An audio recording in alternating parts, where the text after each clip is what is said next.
Сегодня я хочу рассказать про объектив, который вдохнул новую жизнь в мою камеру и стал постоянным спутником во всех поездках и съемках. Viltrox 13 мм 1.4. Это сверхширокоугольный объектив, который покрывает сенсоры APS-C систем Sony, Nikon и Fujifilm. Его ближайшим эквивалентом на полном кадре будет 20 мм со светосилой около 2. Я очень хотела такое поле зрения в своем арсенале, поэтому заказала объектив на старте продаж в прошлом году. Объектив сделан из металла, а кольцо диафрагмы имеет четкий ход на каждую треть ступени. Версия для Sony кликов не имеет, поэтому там можно менять диафрагму очень плавно. Для фокусировки используется шаговый мотор, который может и не такой быстрый, как линейный от Fujifilm, но двигается намного плавнее. А большой ход кольца фокусировки в 180 градусов помогает точнее наводиться и в ручном режиме. В отличие от ранних объективов, Viltrox 13.1.4 вселяет уверенность, хотя немного обидно, что нет защиты от влаги и пыли, как в последних продуктах. Благодаря удобному управлению, комфортному весу и размерам вместе с широким полем зрения, мне было приятно таскать этот объектив с собой на различные поездки и встречи с друзьями. С самого первого дня я ловила кайф от того, сколько всего с этим стеклом можно уместить в одном кадре и как сильно передается масштаб объектов.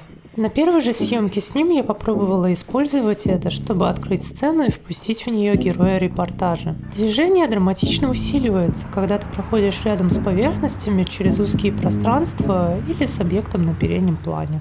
Также я полюбила делать широкоугольные портреты. Они получаются очень объемными и обрамляют героев своей историей. Можно подойти ближе и сделать сильный акцент на человеке и его ощущениях, либо можно отойти и показать больше сцены. При этом на открытой диафрагме акцент на героя остается благодаря слегка размытому фону. Ну и конечно же широкий угол покажет максимум деталей пейзажа и архитектуры. Когда я была в Выборге, мне очень нравилось, как он передает глубину и масштаб разрушений в местных руинах. Резкость объектива сохранила самые мелкие трещины и камни, а еще получилось несколько неплохих кадров внутри, где нам путь освещали только фонарики на телефонах. Поскольку это был мой основной объектив, который я практически не снимала с камеры, могу сказать, что он очень универсален. Наверное, что-то около 27 мм будет удобнее для ежедневной съемки, но и 13-й работал неплохо. Я целый репортаж записала на один этот объектив и получилось достаточно прикольно. В процессе съемки у меня даже мысли не возникло переключаться на более узкие стекла, хотя под рукой были 23 и 56.